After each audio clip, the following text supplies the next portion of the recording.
pathways and perspective to August 2025 इसका जो सम्मेलन यहाँ पर हो रहा है और जिसकी तैयारी बड़ी जोर से आप लोगों ने किया है, इसीलिए पहले तो मैं आप सभी को धन्यवाद देता हूँ। अभी आपने राहुल गांधी जी की तकरीर सुनी और बड़े आज जरा जोश में बहुत थे वो कि पूरा लॉयर्स को देखते ही बहुत जोश आ गया, क्योंकि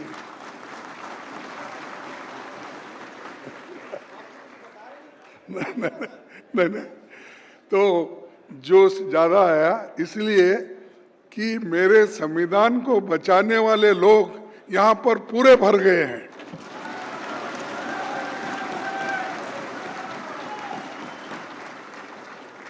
इसीलिए हमारे युवा नेता और अपोजिशन पार्टी के नेता श्री राहुल गांधी जी इस सभा में उपस्थित हमारे पार्टी के बहुत से चीफ मिनिस्टर्स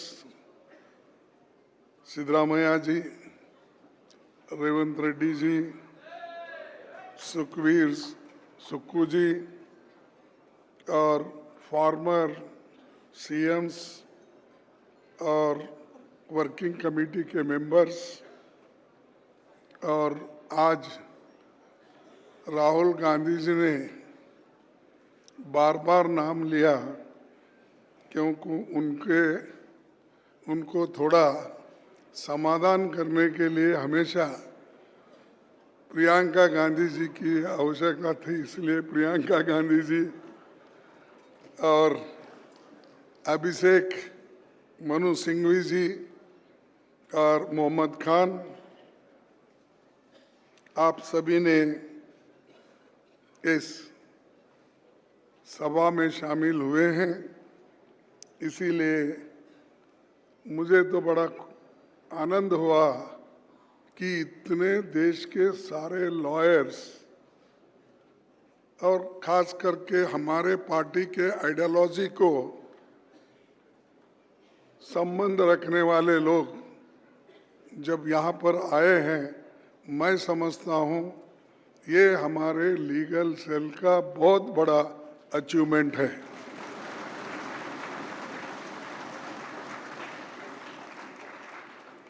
आज हम एक अत्यंत महत्वपूर्ण विषय कॉन्स्टिट्यूशनल चैलेंजेस और पाथवेज एंड प्रोस्पेक्टिव्स पर चर्चा के लिए यहाँ आए हैं।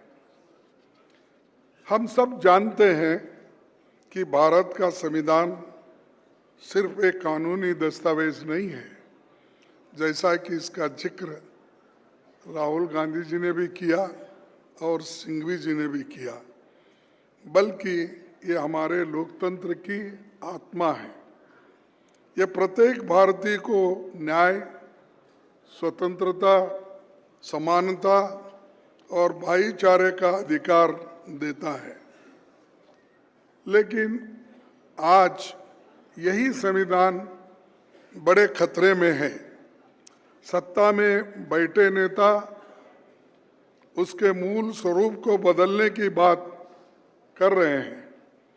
बीजेपी, आरएसएस के बड़े बड़े नेताओं का इरादा है कि संविधान के प्रियम्बल से सोशलिस्ट और सेक्युलर शब्द को हटा दी जाए। इतना ही नहीं, अगर उनको लास्ट इलेक्शन में इन्हें 2024 के चुनाव में 400 सीट मिलते तो वो निश्चित रूप से संविधान ही बदल देते थे। लेकिन ये आपकी ताकत है, इस देश की जनता की ताकत है और करोड़ों जो मतदार हैं, वोटर्स हैं, उन्होंने दिशा बदल दी। और मैं ये कहूँगा कि जो 400 पार कहते थे, उनके मुंह पे तमाचा मारा।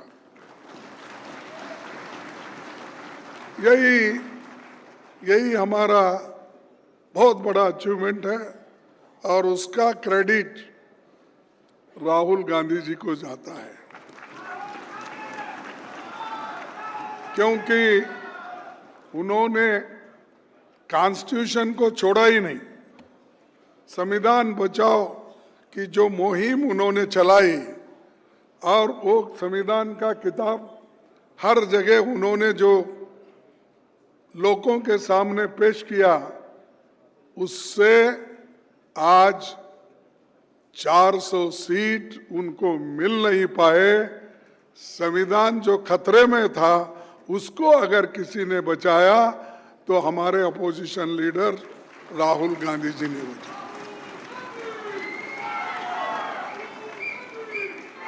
हम सब लोग साथ में काम करते हैं और जब एकता के साथ काम करते हैं, यूनिटी के साथ काम करते हैं, ऐसा ही हम कुछ साधते हैं। ये वही लोग हैं जो मैंने पहले कहा कि संविधान में से, प्रियम्बल में से सेक्युलर और सोशलिस्ट शब्द को निकालने की कोशिश की थी, लेकिन मैं आपको बताना चाहता हूं कि यही लोग जिन्होंने अपने पार्टी के संविधान में सोशलिस्ट और सेक्युलर शब्द रखा है, आप बीजेपी आरएसएस के चाल को समझते हैं। अगर आप बीजेपी की जो उनका पार्टी का संविधान है या उनके पार्टी का जो ये है अपना क्या कहते हैं, उनके पार्टी का जो एक कॉन्स्टिट्यूशन बना हुआ है, उस कॉन्स्टिट्यूशन में जो प्रियम्बल संविधान में है वही शब्द पूरे उनके कॉन्स्टिट्यूशन, पार्टी के कॉन्स्टिट्यूशन में है। अब वो बाहर कहते हैं कि हम सेक्युलर और सोशलिस्ट शब्द को निकालेंगे। भाई आप निकाल ही नहीं सकते, क्योंकि इतनी ताकत आपके पास नहीं है जो ताकत हिंदुस्तान के वोटरों के पास है। तो दोस्तों, ये जो उनका दोहरा चेहरा है और वो हमेशा कुछ ना कुछ नया लाके लोगों को गुमराह करते हैं।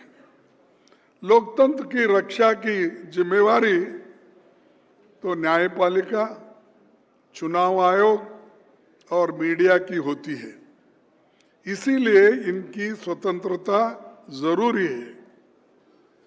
लेकिन जब एक न्यायाधीश धर्म विशेष के लोगों के लिए अपशब्द से संबोधन करे और उस पर कोई कार्रवाई ना हो, और जब सरकार मुख्य चुनाव आयुक्त की नियुक्ति की प्रक्रिया से चीफ जस्टिस ऑफ इंडिया को हटा दे या मीडिया पूंजीपतियों के माध्यम से नियंत्रित करे, तो ये लोकतंत्र नहीं, ये तानाशाही है।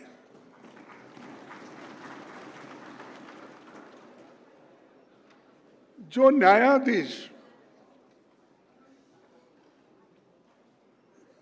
पार्टी को टीका करता है, धर्म को टीका करता है और एक पर्टिकुलर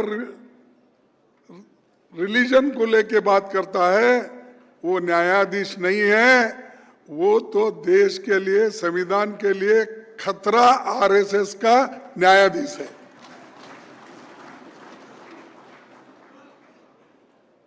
मैं और एक बात आपसे कहना चाहता हूं, बीजेपी शासित राज्यों में अल्पसंख्यकों को और दलितों के साथ भेदभाव आम होता आया है। प्रधानमंत्री खुद चुनाव में ये कहते हैं, मटन की बात करते हैं, चिकन की बात करते हैं, मुगल की बात करते हैं, मंगलसूत्र की बात करते हैं और समाज को बांटने की बात अगर कोई करता है, इस देश का प्रधानमंत्री हमेशा करता है। अरे उसको संविधान बचाने के लिए लोगों ने चुन के यहाँ पर लाया और संविधान को जो संविधान अनुष्ठान में लाने के लिए उनको लोगों ने चुना, लेकिन संविधान को अगर कोई कुचल रहा है, ये प्रधानमंत्री कुचल रहे हैं, ये बीजेपी कुचल रही है।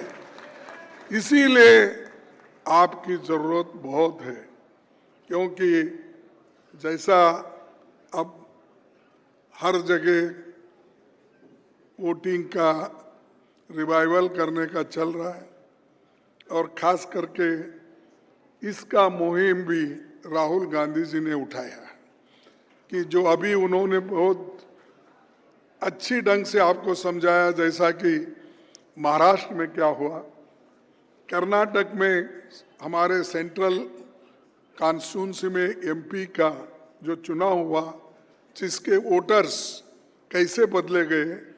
10 बाय 10 के घर में रूम में अगर 90 लोगों का वोटर लिस्ट होता है और महाराष्ट्र में एक हॉस्टल में अगर 9000 वोटर्स होते हैं, तो आप समझिए ये क्या इलेक्शन कमीशन है, क्या ये कठपुतली मोदी जी की कठपुतली है।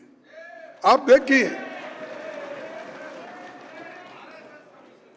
सर, स्पेशल इंटेंसिव ड्राइव के नाम पर लाखों गरीब, दलित, आदिवासी और अल्पसंख्यकों के वोटर लिस्ट से हटाया जा रहा है।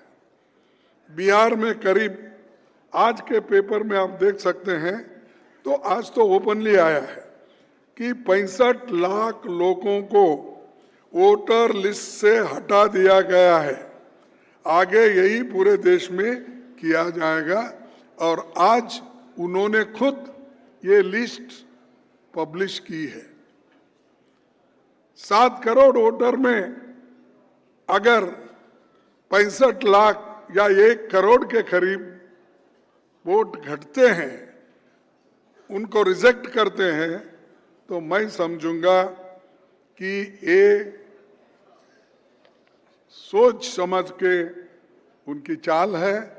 गरीब लोगों को वंचित करना, अल्पसंख्यकों को वंचित करना, और जो थके हुए लोग हैं या जो बहुत ही बात नहीं कर सकते अपने हकूक का, ऐसे लोगों को काट छाट कर आज बिहार का वोटर लिस्ट बाहर निकला है। भाइयों, हमारे संविधान निर्माताओं ने सभी को 1 वोट 1 वैल्यू की अधिकार दिया है। ये पंडित नेहरू, डॉक्टर अंबेडकर, संविधान सभा के सभी निर्माताओं और कांग्रेस पार्टी की देन है। क्या ये लोग तो उस वक्त थे नहीं ना? अगर थे भी तो बड़े कमजोर थे, 1-2 थे। अगर ये वोटिंग की राइट किसी ने दी तो सिर्फ कांग्रेस पार्टी ने दी। कांग्रेस पार्टी की ही ताकत है कि ये संविधान से हमको, आपको, सबको ये मिला है। और डॉक्टर अंबेडकर 15 जून 1949 को संविधान सभा में कहा, क्या कहा? Franchise is a most fundamental thing in a democracy. Franchise is a most fundamental thing in a democracy. कोई भी व्यक्ति जिसे हमारे संविधान के हिसाब से वोटर लिस्ट में शामिल किया जाना चाहिए, उसे किसी लोकल गवर्नमेंट के प्रिजुडिसेस या किसी ऑफिसर की विम पर बाहर नहीं किया जाना चाहिए। ये उस वक्त आर्टिकल 289 जो ड्राफ्टिंग कमेटी का आर्टिकल, उसी वक्त उन्होंने कहा कि किसी के दबाव में आके, या लोकल गवर्नमेंट हो या कोई लोकल लीडर्स हो, ऐसे लोगों के दबाव में आके अगर आप वोटर्स को वंचित करते हैं वोट से, तो ये अच्छा नहीं, उसी वक्त उन्होंने कहा है। तो जो संविधान सभा में चर्चा हुई उसके खिलाफ काम आज ये गवर्नमेंट कर रही है और इलेक्शन कमीशन कर रहा है। और इलेक्शन कमीशन को तो बहुत बड़ा लेसन राहुल जी ने दिया है। उनको कहा कि आओ देखो हम आपको दिखाएंगे, लेकिन इलेक्शन कमीशन पाप बेचारा वो भी परेशान है, क्योंकि अब वो कहा, सच कहा तो वहां रह नहीं सकता, अगर झूठ बोला तो लोग छोड़ते नहीं उसको। अब राहुल जी जैसे नेता लोग उसके पीछे पड़े, वो घबराया और बात बात में उन्होंने कहा, राहुल जी ने, तुम पद पे रहो या न रहो, तुम रिटायरमेंट होने के बाद भी हम आपके पीछे लगेंगे।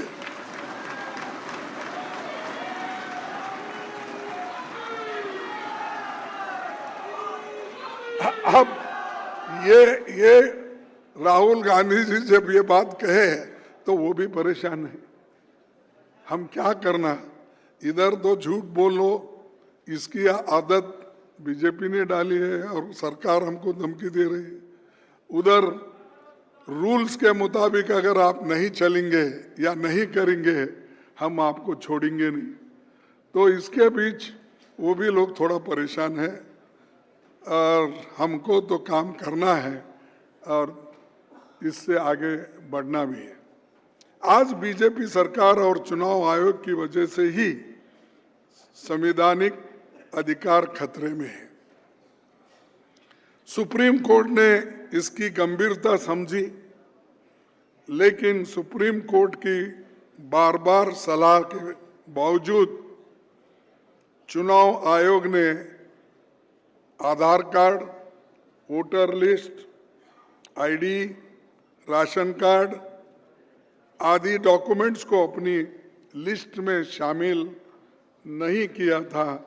इसको करने के लिए उन्होंने ओरल इंस्ट्रक्शंस भी दिया था, लेकिन इन्होंने नहीं किया, नहीं करना भी चाहते हैं, क्योंकि ये सब लोग अगर हम वोटर लिस्ट में डालेंगे, ये लोग देश के हित में कांग्रेस को ही वोट देंगे, ये समझकर उन्होंने इन लोगों को वो निकाल रहे हैं। ये गलत है। एक बार वोटर लिस्ट में लाओ, वो डेमोक्रेसी में किसी को भी वोट दे सकते हैं, लेकिन चुन चुन के ये काम कर रहे हैं। और जैसा राहुल जी ने कहा, और हम ये कहेंगे, कांग्रेस पार्टी उनको नहीं छोड़ेगी। जहां भी है, उनके शब्द में बोलूंगा, पकड़ लेके लाएंगे। उन्होंने ये कहा कि कहीं भी अगर छुप गए तो भी हम पकड़ के लाके उनको पूछेंगे ये गलतियां क्यों कर रहे हैं। दूसरी बात, आज देश की परिस्थिति क्या है। आज देश की 1% आबादी के पास 40% संसाधन है, धन है, पैसा है, और आज हायर एजुकेशन तो गरीबों के लिए सपना बना है। 6 लाख 60 लाख फीस बच्चे, गरीबों के बच्चे कहां से लाएंगे। और हमारे संविधान में तो डायरेक्टिव प्रिंसिपल्स में आपने कहा है कि शिक्षा सबको मिलेगा, सबको देंगे, फ्री एजुकेशन। इसीलिए श्रीमती सोनिया गांधी जी ने जो एक्ट लाया शिक्षा का, फ्री एजुकेशन का, लेकिन आज ये गवर्नमेंट एजुकेशन भी बेच रही है और गरीब के पढ़ने के लिए जो सरकारी स्कूल खोले थे वो भी एक एक बंद कर रहे हैं। इसीलिए प्राइवेट लोगों को इसका फायदा हो, गरीब लोग उससे पढ़ने से वंचित हो, ये उनका फैसला है। तो हमको ये सब चीजें बताना है, स्वास्थ्य के लिए, शिक्षण के लिए, न्याय के लिए, समानता के लिए, ये हम सबको कुछ करना है। तो इसीलिए मैं आप सभी लॉयर से विनती करूंगा कि इसके बारे में भी आपको ज्यादा सोचना होगा। आज विपक्षी सरकारों को गिराकर अल्पमत की सरकारें बनाना, नेताओं पर झूठे मुकदमे चलाना, सरकार से प्रश्न पूछने वाले लोगों को जेल में डाल देना, आरटीआई कार्यकर्ताओं का हत्या करना और आरटीआई कानून को कमजोर करना, ये न्यू इंडिया का न्यू नॉर्मल बन गया है।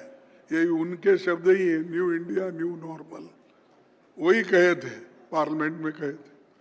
तो ये लोग, आखिर में मैं ये कहना चाहता हूं कि आरएसएस भाजपा संस्थानों पर कब्जा कर रही है, इसका सबसे उदाहरण हमारे सामने है। जितने भी गवर्नमेंट के स्कीम हो, पूरे आरएसएस के इंस्टीट्यूशन से कर रहे हैं, उनके संस्था से कर रहे हैं। जितने भी गवर्नमेंट के स्कीम्स आते हैं अपने कार्यकर्ताओं को दे रहे हैं, और देकर सच झूठ कुछ भी हो, सिर्फ बीजेपी को और आरएसएस को फायदा हो, ये काम वो कर रहे हैं। तो इसके बारे में हमारे कार्यकर्ता जब आवाज उठाते हैं, उनको जेल भेजा जाता है, उनके ऊपर उनको हरास किया जाता है। तो मैं आप सभी से यही विनती करूंगा कि बुरे से बुरे समय में या हमारे जो भी लोग जब परेशान होते हैं, तब आपकी मदद तो जरूरी है, और आप सभी लोग एक होकर हमारे साथ खड़े होंगे, कार्यकर्ता के साथ खड़े होंगे, ये मैं आशा करता हूं।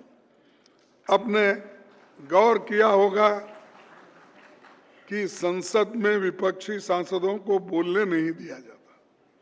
हम जब माइक पे ठहरते हैं और राहुल गांधी जी हो, मैं यहाँ पर राज्यसभा में हूँ, माइक नोटिस देते हैं बाकायदा, नोटिस देने के बाद भी जब हम पॉइंट ऑफ ऑर्डर उठाते हैं या नहीं किसी रूल्स के तहत हम बोलना चाहते हैं, हमको बोलने ही नहीं देते।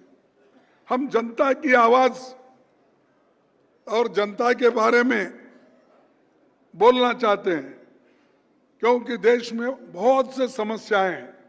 हमारे सरकारों को पैसे नहीं देते, कोई भी स्कीम में एक पैसा जल्दी नहीं वो रिलीज करते, और हमारे लोग गिड़गिड़ाते, और हमारे ऊपर दूसरे लोग क्या कहते हैं, ये कार्यक्रम क्यों रद्द हुआ।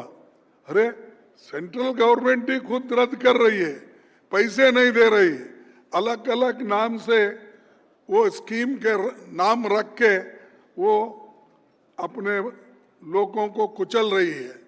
इसीलिए बहुत से जो नॉन बीजेपी गवर्नमेंट है वो परेशान है, और ऊपर से वही लोग पूछते हैं कि काम नहीं हो रहा।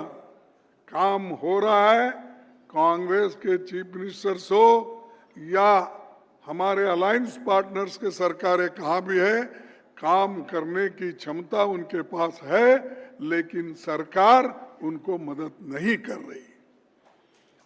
भाइयों, और अपने गौर किया होगा, संसद में विपक्षी सांसदों को तो एक तरफ बोलने नहीं देते।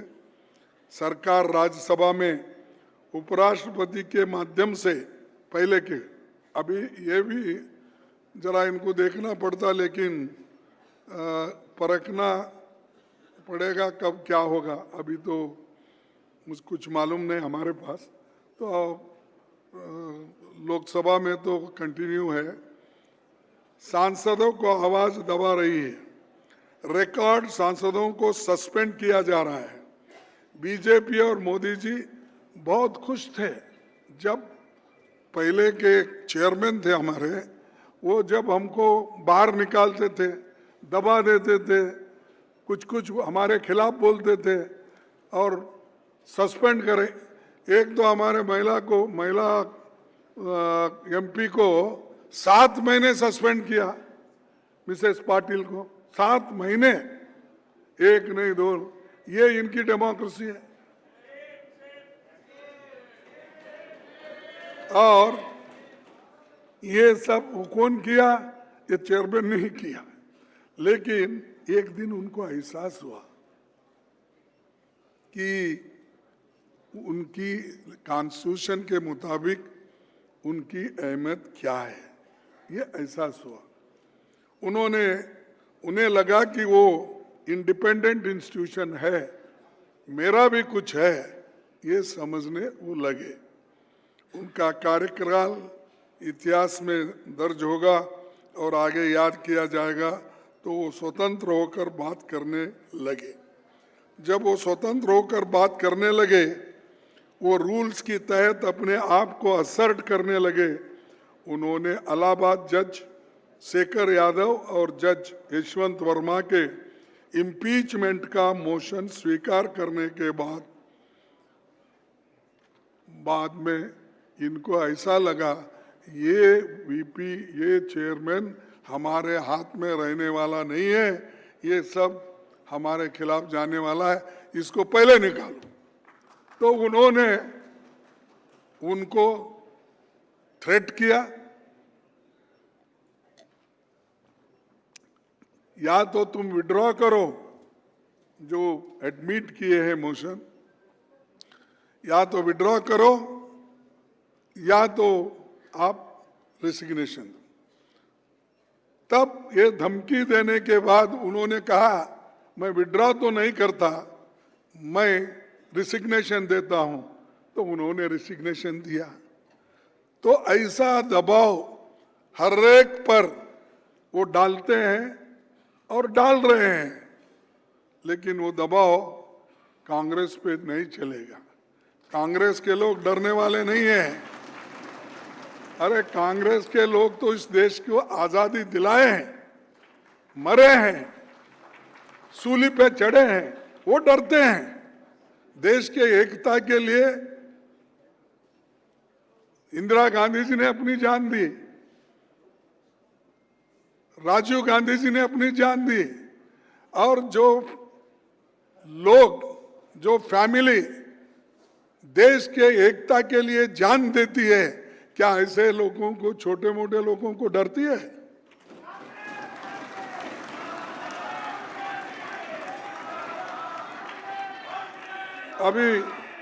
अभी बोल रहे थे राहुल जी, किसी एक वकील ने उनको बुला के धमकाया, ऐसा कुछ।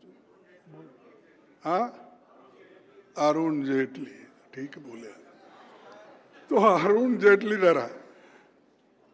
अरे वो किसी को डरने वाले ही नहीं, अब अरुण जेटली को क्या डरेंगे? क्योंकि सच जो बोलता है और सच्चाई पे जो चलता है उसको कोई डरा नहीं सकता।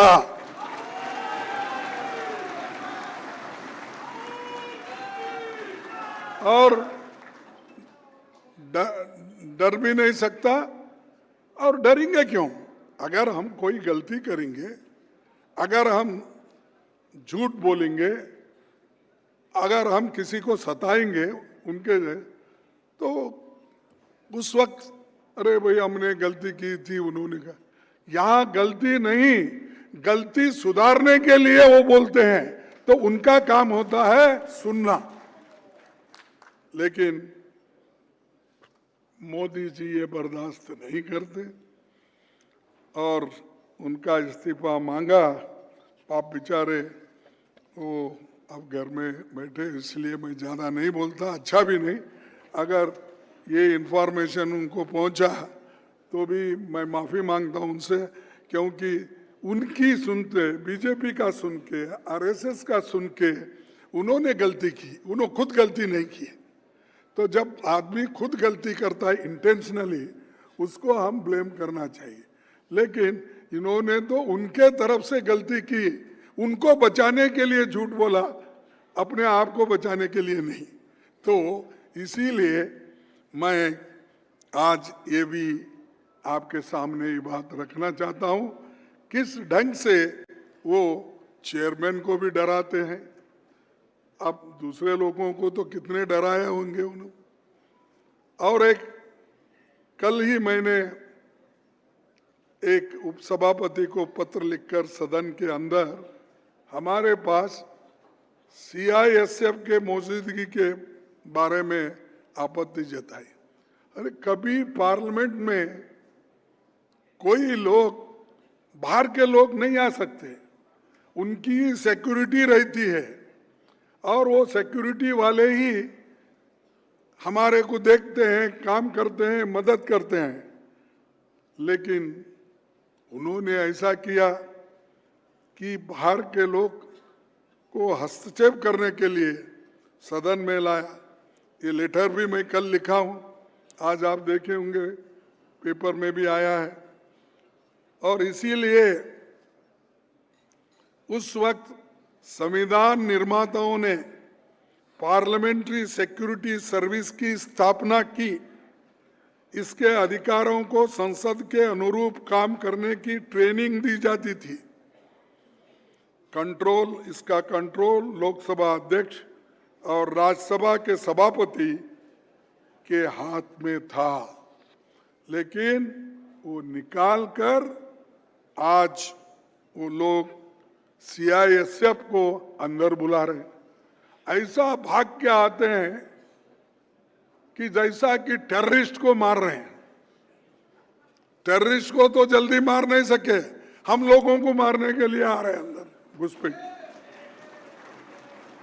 हम ताजुब हो गए, क्योंकि हमने नहीं देखा। 15-20 साल से पार्लियामेंट में हम आते हैं, देखे हैं। तो वो आते थे सफेद कपड़े पहन के, वहाँ के वॉलंटियर्स या जो सिक्योरिटी के ऑफिसर थे वो आते थे, वो मदद करते थे। लेकिन काले कपड़े पहन के इधर से एक 10, उधर से एक दर दर दर दर दर आ जाते हैं। अरे हम बोले क्या हो गया, कुछ बॉम्ब गिरा, क्या होगा, क्या टेररिस्ट अटैक जैसा उनके जमाने में पार्लियामेंट को हुआ, ऐसा कुछ हुआ क्या? डर गए हम, क्योंकि ये पहली बार देख रहे ना हम, इससे पहले नहीं देखे। तो ये ऐसे काम कर रहे हैं क्योंकि ये भी हमारे होम मिनिस्टर के हाथ में है। पार्लियामेंट का अधिकार उन्होंने लिया है, सब अधिकार ले रहे हैं उन्होंने। लेकर वो आगे क्या बनना चाहते हैं मुझे मालूम नहीं। सीआईएसएफ सीधा गृह मंत्री को रिपोर्ट करता है।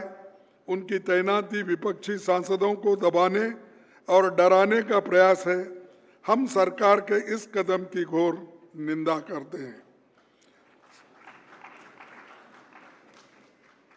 कांग्रेस पार्टी ने संविधान का निर्माण किया और समतावादी समाज की रचना की। हमारी पार्टी ही इन मूल्यों को जीवित रख सकती है। हमें लोकतंत्र की गरिमा को बचाने के लिए लगातार कोशिश करनी होगी। इस काम में आपका योगदान बहुत महत्वपूर्ण होगा। हमारे संविधान बचाने की मुहिम ने लोकसभा चुनाव में जनता को जागरूक किया, जिसका जिक्र मैं पहले अभी किया था, जिसकी वजह से आज विपक्ष मजबूत स्थिति में है और हर चैलेंज को फेस करने की शक्ति विपक्ष में है, क्योंकि उनका नेता राहुल गांधी जी है।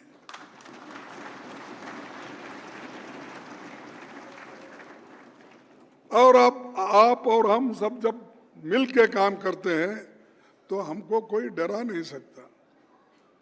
तो इसीलिए हमको ये देखना होगा कि एक तरफ न्यायपालिका, चुनाव आयोग, जांच एजेंसियों को राजनीतिक हस्तक्षेप से मुक्त करना होगा। शिक्षा, स्वास्थ्य और रोजगार को प्राथमिकता देनी होगी। चुनावी प्रक्रिया को स्वतंत्र और निष्पक्ष बनाना होगा। सरकार को समझाना चाहिए कभी भी टकराव से, सरकार को ये समझना चाहिए कि कभी भी टकराव से समाधान नहीं निकलता। शायद वो समाधान चाहते ही नहीं है। राजनीतिक दलों और नागरिकों के साथ संवाद करना चाहिए, वो संवाद भी नहीं करते। पार्लियामेंट मेंबर्स को बुलाकर बात भी नहीं करते। और हमारे मोदी साहब तो वहीं बैठे रहते, टीवी देखते रहते अपने रूम में, लेकिन पार्लियामेंट में कदम नहीं रखते। क्या समझ में नहीं आया मेरे को। अरे आप टीवी वहां देखने के या अंदर आके ये फिजिकल देखो ना, वो देखने को तैयार नहीं। उनको क्या डर रहे मेरे को समझ में नहीं है। आप निडर हो ना, ठीक है, हमारा देश का नेता निडर होना चाहिए, वो किसी के सामने नहीं झुकना चाहिए, ट्रंप के सामने भी नहीं झुकना चाहिए।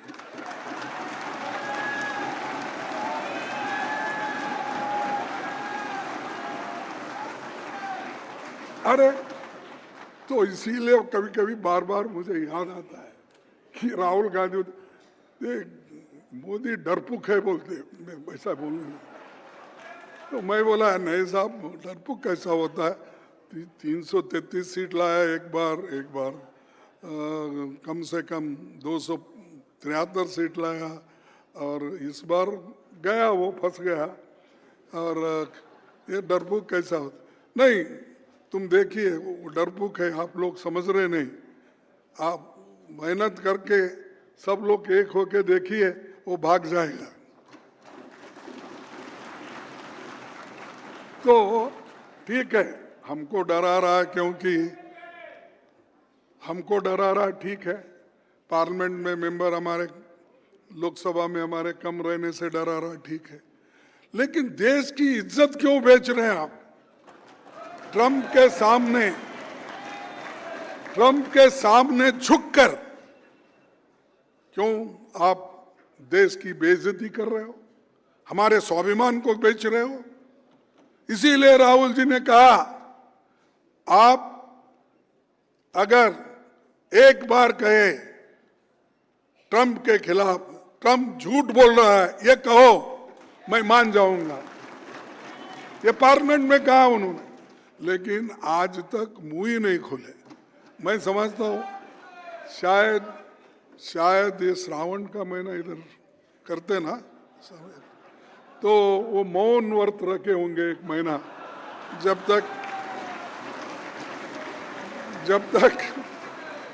तक ये महीना खत्म नहीं होगा, जब तक हमारा सेशन खत्म नहीं होगा, तब तक वो मौन व्रत रखे हैं।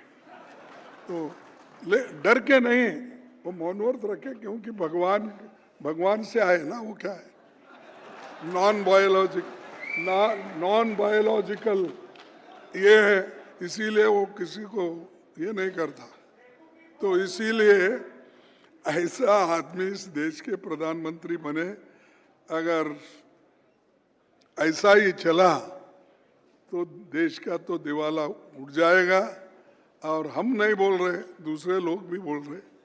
और जो राहुल जी ने कहा कि ये लोग दिवाला उड़ाने वाले हैं, दिवाला उड़ गया अभी।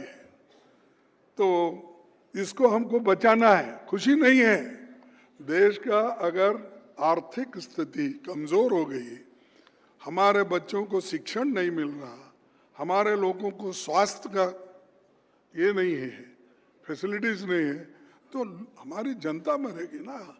हमारा तो 140 करोड़ जनता को अच्छा स्थिति में रखना हमारा भी फर्ज है, हम उसलिए कोशिश करते हैं। लेकिन ये लोग हमेशा यही करते हैं, युवाओं को संविधान का विरासत का रक्षक बनाना होगा, उन्हें उनके अधिकारों और कर्तव्यों के प्रति जागरूक कर जवाबदेही के लिए प्रेरित करना होगा। ये सब हमारी जिम्मेदारी है। मीडिया और हर नागरिक को वॉचडॉग की भूमिका निभानी होगी, तभी जीत हमारी होगी। इतिहास साक्षी है, सच हमेशा जीतता है, और सच अगर जीतता है तो हम सब लोग सच के साथी हैं।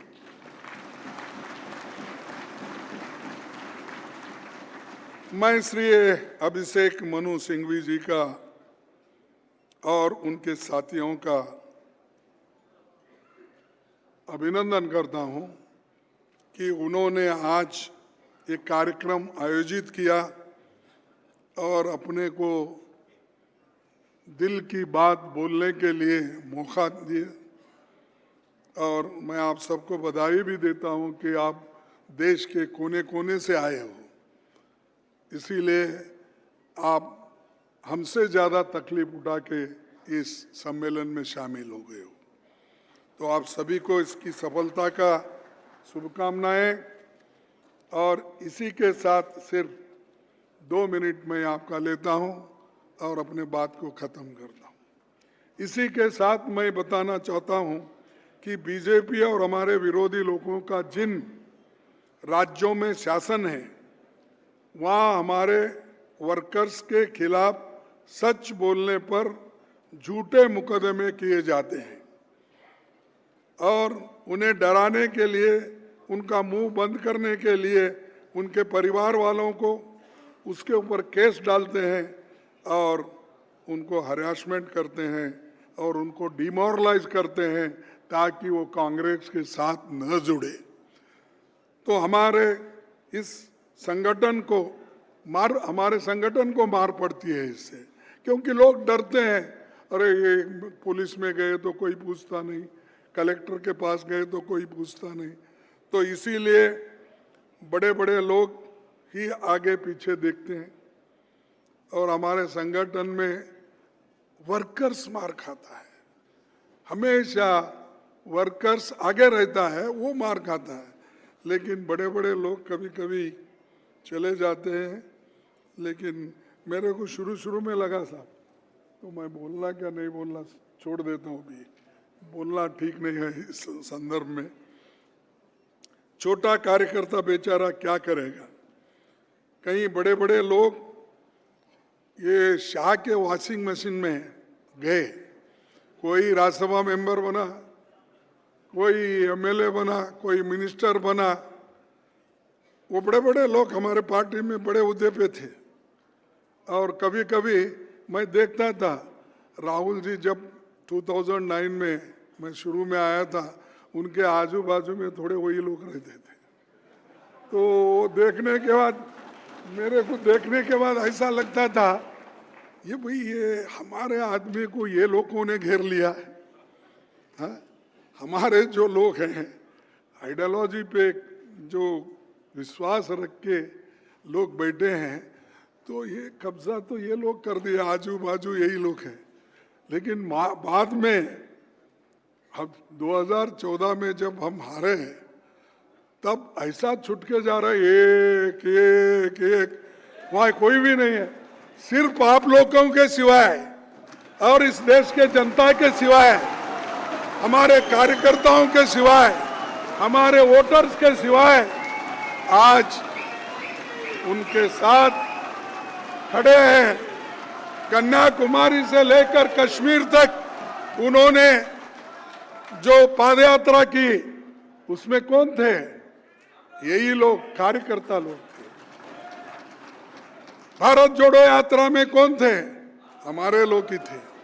संविधान बचाओ आंदोलन में कौन थे? हमारे लोग ही थे। इसीलिए फिर बाद में मैं शांत हो गया। अच्छा हुआ कि ये लोग चले गए, पीड़ा गई, कम से कम हमारा आइडियोलॉजी बच गया। तो ये शाह के वॉशिंग मशीन में चले गए, कुछ संपत्ति बचाने के लिए, कुर्सी की लालच में गए, जाने दो, कोई परवाह नहीं। देश भर से यहाँ आए लीगल लुमिनरीज, आप बहुत बड़े बड़े वकील भी हैं और अपने अपने इलाके में अपनी छवि रखते हैं। तो मैं इस मुश्किल घड़ी में फंसे ऐसे कार्यकर्ताओं को मदद कीजिए। इसके लिए हर स्तर पर जिले और असेंबली लेवल का तक अपनी लीगल टीम बना लीजिए। यही भविष्य में हमारी ताकत बनेगी। यही चुनाव में होने वाली धांधली को भी रोकेंगे। आपको याद होगा, आज़ादी के लड़ाई में सारे, अभी राहुल जी ने कहा, आज़ादी के लड़ाई में पूरे लॉयर्स थे ज़्यादा से ज़्यादा। अब ये देखिए, ये सब लॉयर्स है पूरे। महात्मा गांधी, पंडित जवाहरलाल नेहरू, वल्लभ भाई पटेल, डॉक्टर अम्बेडकर, ऐसे कितने और बहुत से नाम राहुल जी ने लिए। वकील लोग मैंने दूसरे नहीं बचा सकते ऐसा नहीं बोलता हूँ, लीड लेने वाले लोग वकील लोग ही होते हैं।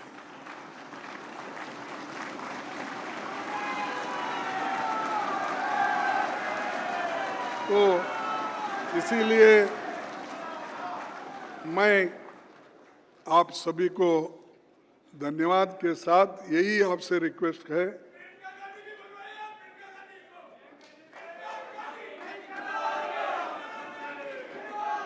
उसके साथ अरे उनका दोपहर में है, बैठो यहीं पर।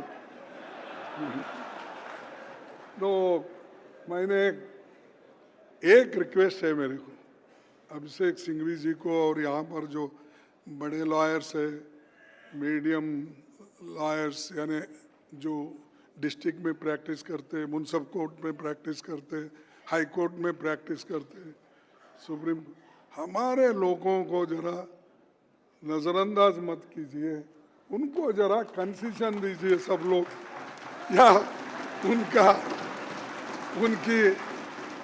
उनका आप गरीब लोग रहते हैं तो डिस्ट्रिक्ट कोर्ट हो या हाई कोर्ट हो, वो पहुंच नहीं सकते यहाँ तक। और जो पार्टी का काम करते हैं, मैं किसी और का नहीं बोलता हूँ, जो पार्टी के लिए मर मिटते हैं या पार्टी के लिए काम करते हैं, उनका काम आप कीजिए और उनको हिम्मत दीजिए ता वो लड़ सकता है। बस मैं आप सबको धन्यवाद देता हूँ, इतने जोश के साथ आपने आया, राहुल जी की बात और हमारी बात आपने सुनी। फिर एक बार आपको धन्यवाद देते हुए जय हिंद, जय कांग्रेस।